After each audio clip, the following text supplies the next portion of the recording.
आइए अब हम यहाँ पे क्या करते हैं, मेज़रमेंट से रिलेटेड कुछ टर्म्स हैं उन्हें देख लेते हैं। तो किसी भी फिजिकल क्वांटिटी के मेज़रमेंट से रिलेटेड 3 वर्ड आएंगे, एक एक्यूरेसी, एक प्रिसीजन और थर्ड वन जो है वो एरर। और इन तीनों में से हमारा जो एरर वाला टॉपिक है वो इम्पॉर्टेंट है क्योंकि उसमें हम न्यूमेरिकल्स भी सॉल्व करेंगे। तो एक्यूरेसी अगर हम बात करें तो हमने जो मेज़रमेंट की है उसमें एक्यूरेसी 100% है या गुड है या फिर पुअर है, वो कैसे पता चलेगा? तो जिस फिजिकल क्वांटिटी की हम मेज़रमेंट कर रहे हैं उसकी अपनी एक क्या होगी, ट्रू वैल्यू। ठीक है, उसकी अपनी एक ट्रू वैल्यू होती है और उसकी अपनी ट्रू वैल्यू है। अब हमने उस फिजिकल क्वांटिटी का मेज़रमेंट किया तो अब हमारे पास उसकी क्या आ गई, मेजर्ड वैल्यू। ठीक है, एक तो रियल में उसकी वैल्यू है और एक हम जो मेज़र कर रहे हैं। तो अगर ये जो मेजर्ड वैल्यू है ये ट्रू वैल्यू के एग्जैक्ट सेम आ जाए या काफ़ी क्लोज आए तो हम कहेंगे हमारे मेज़रमेंट में क्या है, एक्यूरेसी है। तो ये एक्यूरेसी जो है ये इसके जो है 100% accuracy, poor accuracy, good accuracy, ये चेंज होता रहता है वर्डिंग और वो किस पे डिपेंड करता है, तो इन दो वैल्यूज़ ट्रू और मेजर्ड वैल्यू के क्लोजनेस पे। ठीक है, तो इस तरीके से जितना ज़्यादा क्लोज होंगी ये दोनों वैल्यूज़ एक्यूरेसी उतनी ज़्यादा होगी और जितना इनके बीच में गैप बढ़ता जाएगा एक्यूरेसी उतनी पुअर होती जाती है। अब आइए दूसरा जो वर्ड है वो हमने देखना है, तो वो कौन सा है, तो प्रिसीजन। अब प्रिसीजन क्या होती है, तो ये किसी भी फिजिकल क्वांटिटी की मेज़रमेंट करेंगे तो हम 4-5 बार ही मेज़रमेंट करते हैं, मतलब हम अलग अलग क्या लेते हैं, ऑब्जर्वेशंस लेते हैं और फिर उन ऑब्जर्वेशंस की एवरेज वैल्यू निकालते हैं और तब उसे ट्रू वैल्यू से कंपेयर करते हैं। तो यहाँ जो इंडिविजुअल ऑब्जर्वेशंस हम निकालेंगे उनमें कितना जो है सक्सेसिव मेज़रमेंट जो है उनमें कितना डिफरेंस है, वो जो है वो प्रिसीजन रिप्रेजेंट करता है। ठीक है, कि मान लीजिए जो हमने 5 ऑब्जर्वेशंस लिए और उनमें 0.1 की ही जो है वो डिफरेंस आ रही थी, तो एक पर्टिकुलर कांस्टेंट क्लोजनेस या डिफरेंस हमें दिख रहा था 0.1 की, तो हम कहेंगे जो हमने ऑब्जर्वेशंस लिए थे या जो हमने मेज़रमेंट की है उसमें गुड प्रिसीजन है। ठीक है, गैप जो है एक तो फिक्स है और बहुत कम अमाउंट का गैप है 0.1 का। ठीक है, और वही अगर ये इन इंडिविजुअल ऑब्जर्वेशंस में जो कोई पैटर्न ही ना दिखे और गैप ज़्यादा दिखे तो प्रिसीजन वहीं पे क्या हो जाती है, पुअर हो जाती है। तो देख लीजिए इसकी डेफिनेशन, तो ये क्या होता है, extent to which successive measurement of a physical quantity different from one another. तो ऑब्जर्वेशंस जो है वो आपस में किस पैटर्न पे डिफर कर रहे हैं, कितना गैप है उनके बीच में, उसके अकॉर्डिंग ये वर्ड प्रिसीजन यूज होता है। ठीक है, अब ये 2 वर्ड तो हमने देख लिए, तो इन दोनों की तो उतनी ज़्यादा इंपॉर्टेंस नहीं है, लेकिन जो थर्ड हमारा वर्ड आने वाला है कौन सा, एरर। तो एरर की जो है इंपॉर्टेंस ज़्यादा है। तो उससे पहले ये प्रिसीजन से रिलेटेड मैंने 1-2 लाइन और लिखी है, वो आप यहाँ पे रीड कर सकते हैं। तो मैंने प्रिसीजन को किससे रिलेट किया है, लिस्ट काउंट। ठीक है, तो आपने प्रैक्टिकल में भी ये वर्ड सुना होगा, लिस्ट काउंट। तो किसी भी इंस्ट्रूमेंट की, ठीक है, किसी भी इंस्ट्रूमेंट की मेज़र करने की एक रेंज होती है। एक होती है वो मैक्सिमम वैल्यू जहाँ तक वो मेज़र कर सकता है और एक होती है मिनिमम वैल्यू जहाँ से वो मेज़रमेंट स्टार्ट कर सकता है। उस मिनिमम वैल्यू के बिलो वो इंस्ट्रूमेंट मेज़रमेंट नहीं कर सकता। तो वो जो मिनिमम वैल्यू है वही उस इंस्ट्रूमेंट की क्या कहलाती है, लिस्ट काउंट। ठीक है, तो जो सबसे कम से कम वैल्यू मेज़रमेंट पॉसिबल है उस इंस्ट्रूमेंट से वो उसकी क्या होती है, लिस्ट काउंट। ठीक है, तो प्रिसीजन जो है वो किस पे बेस्ड है या किस पे डिपेंड है, तो list count of the measuring instrument. जितनी कम लिस्ट काउंट होगी प्रिसीजन भी उतना ज़्यादा होगा, मतलब एक्यूरेट वो क्लोजनेस ऑफ ऑब्जर्वेशंस क्या होगी, ज़्यादा होगी। ठीक है, तो इस तरीके से यहाँ पे जो है प्रिसीजन जो है वो किस पे डिपेंड कर रहा है, least count of the instrument, और लिस्ट काउंट जितनी कम होगी प्रिसीजन उतनी ही ज़्यादा होती है। ठीक है, अब आ जाइए, अब हमारा जो थर्ड जो टर्म है वो कौन सा है, एरर। तो अब हम यहाँ पे जो है किसको देख लेते हैं, तो एरर को। तो एरर जो है हमें अगर बात करें तो सिंपल सा कंसेप्ट है, अगर ट्रू वैल्यू जितनी है और आपने जो मेज़रमेंट की उससे जो मेजर्ड वैल्यू मिली है दोनों एग्जैक्ट सेम है, तो एक्यूरेसी 100% है और एरर 0% है, बिल्कुल भी एरर नहीं है। आपने exact accurate value true value ही फाइंड आउट कर लिया है, तो एरर बिल्कुल नहीं है। लेकिन अगर आपकी जो मेजर्ड वैल्यू है और जो ट्रू वैल्यू है उसमें गैप अगर बढ़ता जाएगा या गैप आ भी गया तो आपके मेज़रमेंट में क्या आ गया, एरर। और जितना ये गैप बढ़ता जाएगा एरर भी उतनी ही क्या होती जाएगी, ज़्यादा। तो एरर को अगर सिंपल वे में हम कहें तो ये मैंने यहाँ रिप्रेजेंट किया हुआ है कि एरर जो क्या है, ट्रू वैल्यू माइनस में मेजर्ड वैल्यू। तो जो ट्रू वैल्यू है उसमें से मेजर्ड वैल्यू को क्या कर दें, माइनस कर दें, तो क्या आ जाती है, एरर।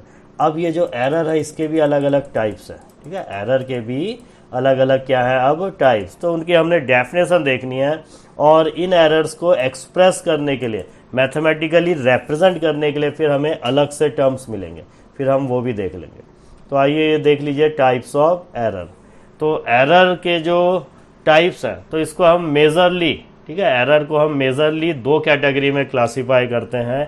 एक हमारा कहलाता है सिस्टमेटिक एरर और दूसरा हमारा कहलाता है रैंडम एरर, ठीक है। एक हमारा कहलाता है सिस्टमेटिक एरर और दूसरा जो है वो है रैंडम एरर। नाम से ही समझ में आ रहा है कि क्या किस टाइप के ये एरर है। सिस्टमेटिक एरर वैसी एरर होगी जो एक पर्टिकुलर पैटर्न पे ही होगी, एक पर्टिकुलर सिस्टम पे ही होगी, एक पर्टिकुलर डायरेक्शन पे ही होगी। कहने का मतलब अगर किसी फिजिकल क्वांटिटी की एक बारी मेजरमेंट की और value, measured value true value से कम ही आई तो हर बारी कम ही आएगी, या अगर मेजरमेंट एक बारी किया और ज़्यादा आई ट्रू वैल्यू से, मेजर्ड वैल्यू की जो है वो ट्रू वैल्यू से ज़्यादा आई तो हर बारी ज़्यादा ही आएगी। मतलब जो एरर होगा वो एक पर्टिकुलर एक ही डायरेक्शन में होगा। अगर कम आ रही है तो हमेशा जितनी बार भी आप मेजरमेंट कर लीजिए कम ही आएगी, और अगर ज़्यादा आ रही थी तो जितनी बार भी आप मेजरमेंट कर लीजिए ज़्यादा ही आएगी। तो सिस्टमेटिक वे में होगा। तो देख लीजिए definition, the error which occurs according to a definite pattern, या फिर those errors that tends to move in one direction. मतलब वन डायरेक्शन मतलब अगर मेजरमेंट की वैल्यू कम आ रही थी ट्रू वैल्यू से तो हर बारी कम आएगी, और ज़्यादा आ रही थी तो हर बारी ज़्यादा ही आएगी। अब सेकंड टाइप जो है वो एरर का, वो कौन सा है, रैंडम एरर। रैंडम वर्ड का भी आपको मीनिंग पता है। तो ये जस्ट सिस्टमैटिक एरर का क्या है, अपोजिट, कि अब अगर मेजरमेंट में एरर आती है तो उसका फिक्स कोई पर्टिकुलर पैटर्न नहीं होता। एक बारी मेजरमेंट किया तो वैल्यू ट्रू वैल्यू से ज़्यादा आई, नेक्स्ट बारी मेजरमेंट किया नेक्स्ट ऑब्जर्वेशन में ट्रू वैल्यू से कम आ गई। तो कोई फिक्स पैटर्न नहीं है कि हर समय ही कम आएगी या हर समय ही ज़्यादा आएगी। तो वो वाली जो टाइप ऑफ एरर है वो रैंडम एरर हो जाती है, ठीक है। तो सिस्टमैटिक एरर की हमने डेफिनेशन यहाँ देख ली, और जो अब हमने यहाँ पे क्या देखने हैं, और रैंडम एरर की भी डेफिनेशन मैंने आपको समझा दी है। अब यहाँ पे हमने और भी अलग अलग टाइप के एरर देखने हैं, ठीक है। वो तो मेन दो मेजर थे, सिस्टमैटिक और रैंडम, कि पर्टिकुलर वैल्यू ज़्यादा आएगी या कभी कम कभी ज़्यादा। अब और भी टाइप्स हैं, तो एक देख लीजिए कौन सा है, इंस्ट्रूमेंटल एरर। तो इंस्ट्रूमेंटल एरर, ठीक है, इनके बस कंसेप्ट ध्यान रखिएगा, कोई एग्जाम में वैसे पर्टिकुलर डिफाइन करने नहीं आते हैं। तो इंस्ट्रूमेंटल एरर, तो ये क्या होगा, जिस इंस्ट्रूमेंट से हम फिजिकल क्वांटिटी को मेज़र कर रहे हैं अगर उस इंस्ट्रूमेंट में ही कोई मैन्युफैक्चरिंग डिफेक्ट है, ठीक है, आप समझ रहे हो, उस इंस्ट्रूमेंट में ही अगर मैन्युफैक्चरिंग डिफेक्ट है, अब आप जब मर्जी मेजरमेंट कर लीजिए, चाहे संडे को करिए, चाहे वेडनेसडे को करिए, चाहे दिन में करिए या रात में करिए, एक फिक्स पैटर्न पे एक फिक्स अमाउंट की एरर हमेशा आएगी, ठीक है। तो वो एरर किसके कारण आई, तो जिस इंस्ट्रूमेंट से हम फिजिकल क्वांटिटी को मेज़र कर रहे हैं उस इंस्ट्रूमेंट में डिफेक्ट था, इस कारण से हमेशा एरर एक फिक्स पैटर्न पे ही आती रहेगी। तो देख लीजिए ये इंस्ट्रूमेंटल एरर क्या है, due to the faulty design of the measuring instrument, ठीक है, जिससे मेजरमेंट कर रहे हैं उस इंस्ट्रूमेंट में ही डिफेक्ट है। मान लीजिए आप वो 15 सेंटीमीटर लेंथ की आप स्केल यूज़ करते हैं, ठीक है, तो हर एक 1 सेंटीमीटर 2 सेंटीमीटर के बीच में जो है वो 10 लाइंस होती है, ठीक है, वो मिलीमीटर को रिप्रेजेंट करती हैं। अब मान लीजिए स्केल के मैन्युफैक्चरिंग में, ठीक है, कुछ डिफेक्ट आ गया और 10 की जगह 9 ही लाइंस थी, 9 mm से जो है वो 1 सेंटीमीटर चेंज कर दिया, तो क्या होगा, आप जब भी किसी की भी लेंथ उस स्केल से मेज़र करेंगे तो वो 1 mm का एरर आना ही आना है। और वो आपकी केयरलेसनेस के कारण नहीं हो रही है, वो तो इंस्ट्रूमेंट के डिज़ाइन या उसके जो है डिफेक्ट के कारण हो रही है, तो वो हो जाएगा इंस्ट्रूमेंटल एरर। ठीक है, अब यहाँ पे जो है हम दूसरा एक और अलग से देख लेते हैं। तो यहाँ जो हमने एक और नाम देखना है वो पर्सनल एरर। तो पर्सनल एरर नाम पे ही समझ आ रहा है, जो ऑब्जर्विंग पर्सन है, जो मेजरमेंट ले रहा है, उसकी केयरलेसनेस के कारण जो एरर आएगी, उसके केयरलेसनेस के कारण जो एरर आएगी उसे हम किस में रखते हैं, तो पर्सनल एरर में। ठीक है, तो पर्सनल एरर देख लीजिए। तो the error in the measurement of physical quantities due to the limitation of an observer. तो ऑब्जर्वर की कुछ लिमिटेशन है, मतलब कुछ केयरलेसनेस है, तो वो आ जाएगी किसमें, पर्सनल एरर में। तो एग्जाम्पल भी मैंने दिया है, अगर आप रीड करोगे तो रीड कर लेना। मैं आप समझा देता हूँ कि आप स्टॉप वॉच लेके, ठीक है, आप स्टॉप वॉच लेके जो पेंडुलम होता है, ठीक है, क्लॉक में भी देखा होगा आपने, तो उसकी आप टाइम पीरियड मेज़र करने वाले हो। तो पेंडुलम का आप मूवमेंट देख रहे हो, इनिशियली जहाँ से चला एक साइड एक्सट्रीम पोजीशन पे गया, फिर मीन पोजीशन पे आया, फिर दूसरी साइड एक्सट्रीम और फिर मीन पोजीशन पे आएगा, तो उसका एक टाइम पीरियड पूरा होगा।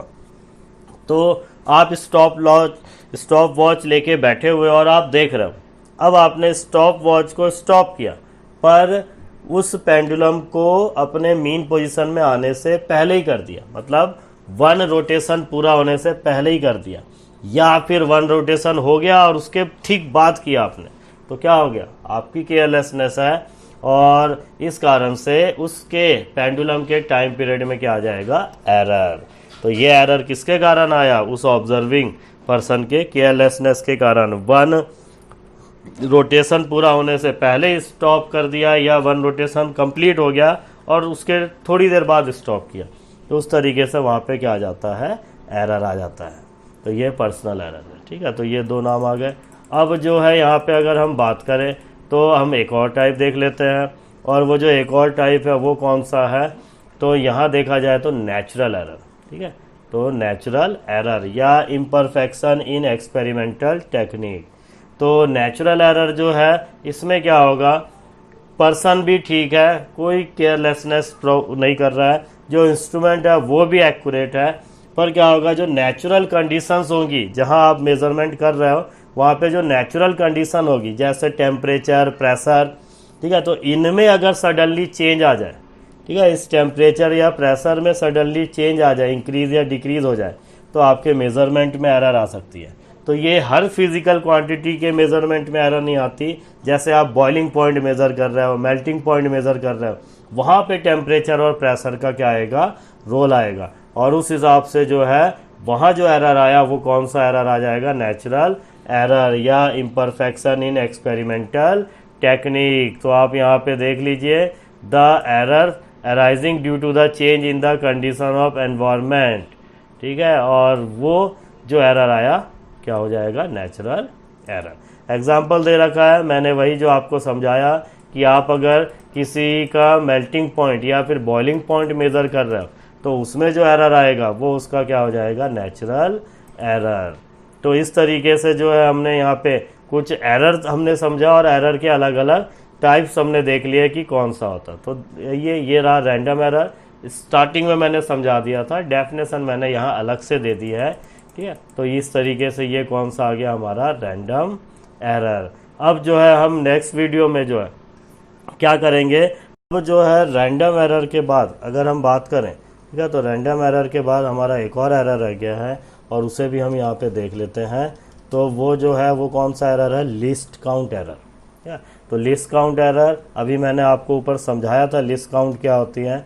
तो लिस्ट काउंट की अगर हम बात करें तो किसी भी इंस्ट्रूमेंट की एक लिमिट होती है कि वो एक पर्टिकुलर वैल्यू से बिलो मेज़रमेंट नहीं कर सकता। ठीक है, तो वो जो पर्टिकुलर वैल्यू है जिसके बिलो वो मेज़रमेंट नहीं कर सकता, वो उसकी लिस्ट काउंट होती है।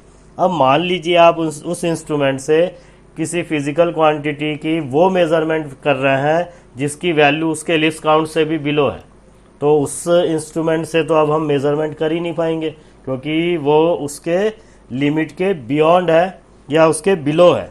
ठीक है, लिस्ट काउंट से भी नीचे है। तो उस हिसाब से जब जो एरर आएगा वो क्या आ जाएगा, लिस्ट काउंट एरर।